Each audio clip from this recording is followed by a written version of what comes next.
ಜೀವನದ ಪ್ರಯಾಣ ಸ್ಥೂಲದಿಂದ ಸೂಕ್ಷ್ಮ, ಕಣ್ಣಿಗೆ ಕಾಣ್ತಾ ಇರೋದ್ರಿಂದ ಕಾಣದೇ ಇರೋದಕ್ಕೆ ಕೆಳಗಿಂದ ಮೇಲೆ ಬೇಕಾದಷ್ಟು ಥರ ಹೇಳ್ಬೋದು.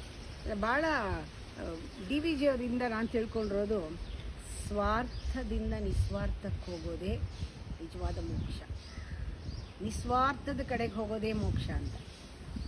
ಇದೆಷ್ಟು ಸುಲಭವಾಗಿ ಅರ್ಥ ಮಾಡ್ಕೊಳ್ಬೋದು. ಸ್ವಾರ್ಥದಲ್ಲಿ ನಮಗೇನೇನು ಅನಿಸುತ್ತೆ, ನಿಸ್ವಾರ್ಥವಾದಾಗ ಅದೇ ವಿಷಯ, ಅದೇ ಸಂದರ್ಭ ಅದ್ಭುತವಾಗಿ ವಿಶಾಲತೆ, ಅದ್ಭುತವಾದ ಒಂದು ಬಿಗರ್ ಪಿಕ್ಚರ್ ಏನು ಚೆನ್ನಾಗಿ ಕಾಣುತ್ತೆ, ಜೀವನ ಕ್ಲಾರಿಟಿ ಬಂದ್ಬಿಡುತ್ತೆ. ಅದೆರಡು ನಮ್ಮಲ್ಲೇ ಗಮನಿಸ್ಕೋಬೇಕು ನಾವು. ಯಾವಾಗಲೂ ನಾವು ಅಂದ್ಕೊಳ್ತೀವಿ,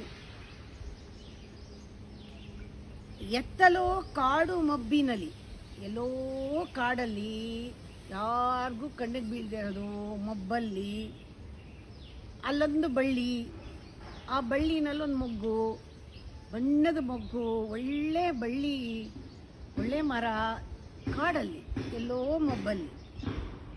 ಪ್ರಕೃತಿ ಚಿತ್ರ ರಚನೆಗೆ ಏಕೆ ತೊಡಗುವಳ್?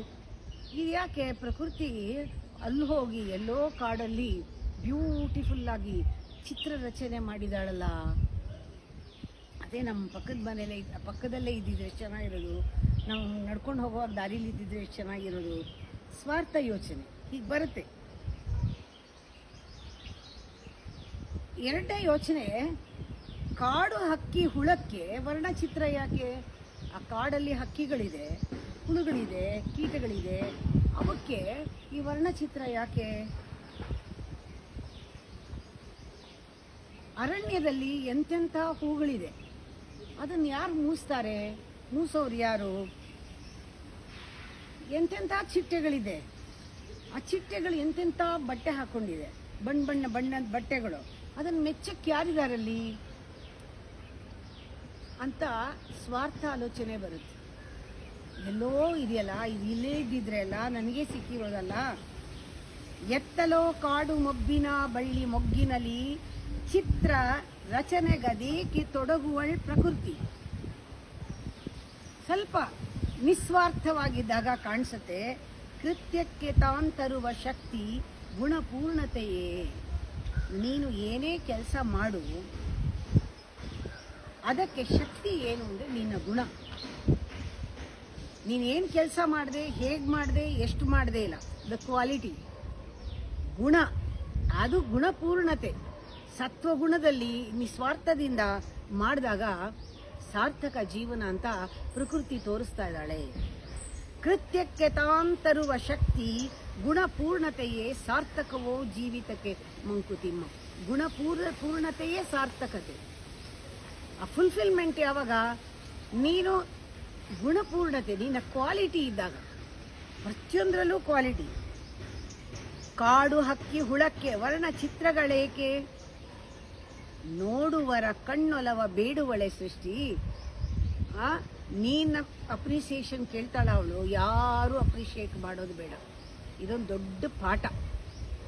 ಪ್ರಕೃತಿಯಿಂದ ನಮಗೆ ಪಾಠ ಯಾವುದು ಅಂದರೆ, ನಾವು ಏನೇ ಮಾಡಿದ್ರೂ ಬ್ಯೂಟಿಫುಲ್ಲಾಗಿ ಮಾಡಬೇಕು. ಯಾಕೆ ಮಾಡಬೇಕು? ಬೇರೆಯವರ ಅಪ್ರಿಸಿಯೇಷನ್ ಅಲ್ಲ ಅನ್ನೋದು ಪಾಠ. ಮಾಡುವ ಮಾಟಗಳು, ಆ ಸುಂದರದ ಮಾಡ್ತಾಳಲ್ಲ, ಅದು ಅದನ್ನೇ ಬೆಳಗತ್ತೆ ಅಷ್ಟೇ. Beauty fulfils it self in beauty. ಆ ಥರ ಕಾಡು ಹಕ್ಕಿ ಹುಳಕ್ಕೆ ವರ್ಣಚಿತ್ರಗಳೇಕೆ? ನೋಡುವರ ಕಣ್ಣೊಲವ ಬೇಡುವಳೆ ಸೃಷ್ಟಿ. ಮಾಡುವ ಮಾಟಗಳ ದಾನಿನಿತು ಬೆಳಗಿಪುದು. ರೂಢಿಯ ಪ್ರಕೃತಿಗಿದು ಮಂಕುತಿಮ್ಮ. ರೂಢಿಯ ಪ್ರಕೃತಿ, ಅದು ಸ್ವಭಾವ, ನೇಚರ್. ಪ್ರಕೃತಿಯ ನೇಚರೇನೇ ಸುಂದರವಾಗಿರೋದನ್ನು ಮಾಡೋದು. ಯಾಕೆಂದರೆ ಅದರ ಸುಂದರತೆ ಅದು. ನಮ್ಮ ಸ್ವಭಾವದಲ್ಲಿ ಆತ್ಮದ ಗುಣ ಸುಂದರತೆ. ನಾವು ಏನು ಮಾಡಿದ್ರೂ ಸುಂದರವಾಗತ್ತೆ, ಸ್ವಾರ್ಥ ಇಲ್ಲದೆ ಇದ್ರೆ. ಅರಣ್ಯಕದ ಪುಷ್ಪಗಳ ಮೂಸುವರಾರು, ಅರಿಹರು ಪತಗ ದುಡುಪನು ಹುಡುಕಿ ಮೆಚ್ಚಲ್. ಪತಗ ಅಂದರೆ ಪತಂಗ, ಚಿಟ್ಟೆಗಳು. ಅದರ ಉಡುಪನ್ನು ಹುಡುಕಿ ಮೆಚ್ಚಲು ಯಾರಿದಾರಲ್ಲಿ?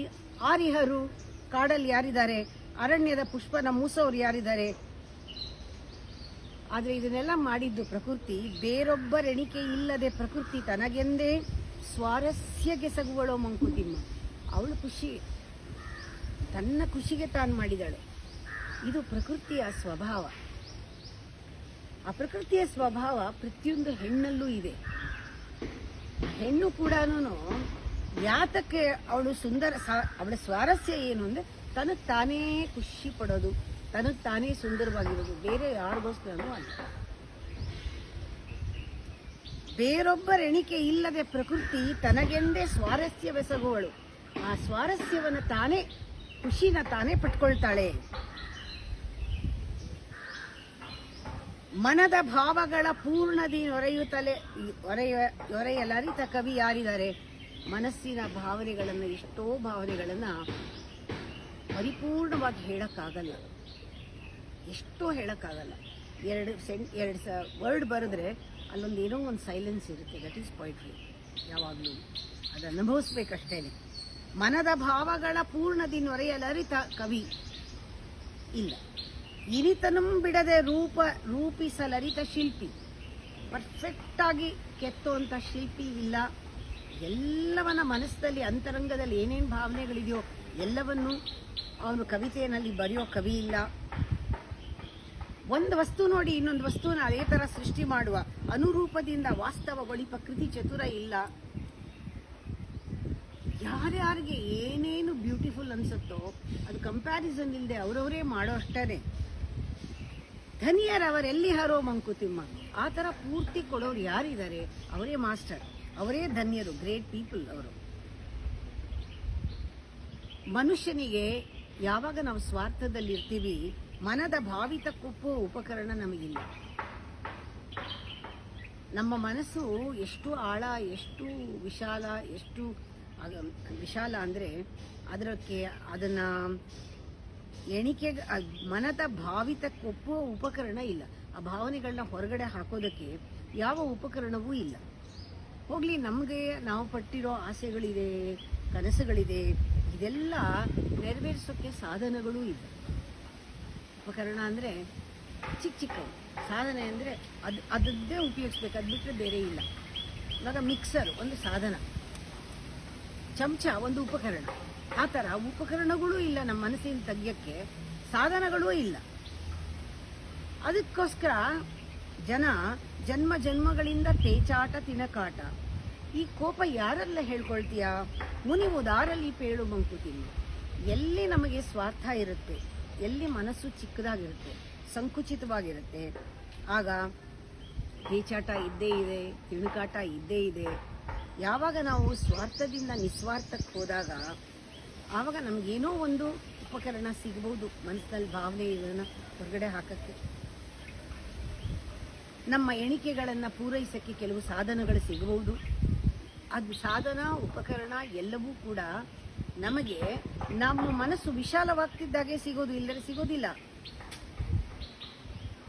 ಅದಕ್ಕೆ ಪರಿಪೂರ್ಣನಾಗಿ ಎಲ್ಲವನ್ನ ಮನಸ್ಸಿಂದೆಲ್ಲ ಹಾಕಿದ ಕವಿ ಇಲ್ಲ, ಕೆತ್ತಿದ ಶಿಲ್ಪಿ ಇಲ್ಲ, ಅಥವಾ ಒಂದು ಅನುರೂಪದಿಂದ ವಾಸ್ತವಗೊಳಿಪ ಒಬ್ಬ ಕೃತಿ ಚತುರ ಇಲ್ಲ. ಆ ಥರ ಯಾರು ಇರ್ತಾರೋ ಅವರು ಧನ್ಯರಲ್ವಾ? ಆ ಥರದ್ದು ನಮ್ಮಿಂದ ಬರಬೇಕಾದ್ರೆ, ಹೊರ ಬರಬೇಕಾದ್ರೆ ನಾವು ನಿಸ್ವಾರ್ಥವಾಗಿರಬೇಕು. ಇದು ಗುಣ ವಿಕಾಸ ಅಂತ ಹೇಳ್ತಾರೆ. ಇದರಲ್ಲಿ ಗುಣ ವಿಕಾಸ ಅನ್ನೋ ಟಾಪಿಕಲ್ಲಿ ಬರುತ್ತಿದ್ದು. ನಮ್ಮ ಗುಣ ವಿಕಾಸ ಆಗಬೇಕು ಅಂದರೆ, ನಮ್ಮ ಸತ್ವ ವಿಕಾಸ ಆಗಬೇಕಂದ್ರೆ ನಿಸ್ವಾರ್ಥವಾಗಿರಬೇಕು. ಮನಸ್ಸು ನಿಸ್ವಾರ್ಥವಾಗಿ ಇದ್ದರೆ ಮಾತ್ರ ಅಲ್ಲಿ ವಿಕಾಸ ಆಗೋಕ್ಕೆ ಸಾಧ್ಯ. ನಮಗೆ ವಿಕಾಸ ಆಗೋಕ್ಕೆ ಸಾಧನಗಳು, ಉಪಕರಣಗಳು ಎಲ್ಲ ಸಿಗೋದಕ್ಕೆ ಸಾಧ್ಯ. ಇಲ್ಲದೆ ಇದ್ದರೆ ಜನ್ಮ ಜನ್ಮನೂ ಕೂಡ ಪೇಚಾಟ, ಆ ಒಂದು ತಿಣುಕಾಟ ಇರುತ್ತೆ. ಯಾರ ಮೇಲೆ ಕೋಪ ಮಾಡ್ಕೊಂಡು ಏನು ಪ್ರಯೋಜನ ಆಗುತ್ತೆ? ಕೊನೆಯಲ್ಲಿ ಯಾರೂ ಸಹಾಯ ಮಾಡಲ್ಲ. ಕೋಪ ಮಾಡ್ಕೊಂಡು ಪ್ರಯೋಜನ ಇಲ್ಲ. ಯಾವುದು ಕೂಡ ನಾವು ಸ್ವಾರ್ಥದಿಂದ ನಿಸ್ವಾರ್ಥಕ್ಕೆ ಹೋಗೋದನ್ನೇ ನೋಡಬೇಕು. ಇದಕ್ಕಿಂತ ದೊಡ್ಡ ಟ್ರಾನ್ಸ್ಫಾರ್ಮೇಷನ್ ಬೇರೆ ಇಲ್ಲ. ಮನಸ್ಸು ಬೆಳೆಯೋದಕ್ಕೆ ಇದೇ ಮಾಡಬೇಕಾಗಿರೋದು.